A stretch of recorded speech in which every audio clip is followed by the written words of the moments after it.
Hi అండి. నాగుల చవితి కదండి. ఈరోజు నేను నువ్వులు చిమ్మిడి చేయబోతున్నాను.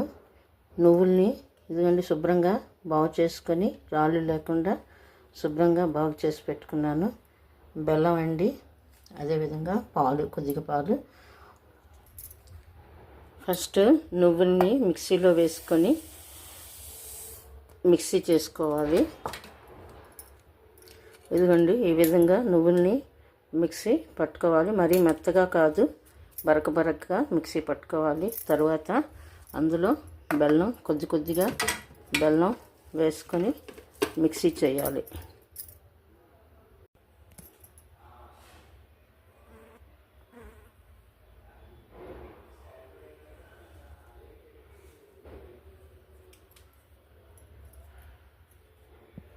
నాగుల చవితికి చేసుకునే నువ్వుల చిమ్మిడి రెడీ అయిపోయిందండి. మీకు ఈ వీడియో నచ్చినట్లయితే like and subscribe. Thank you for watching.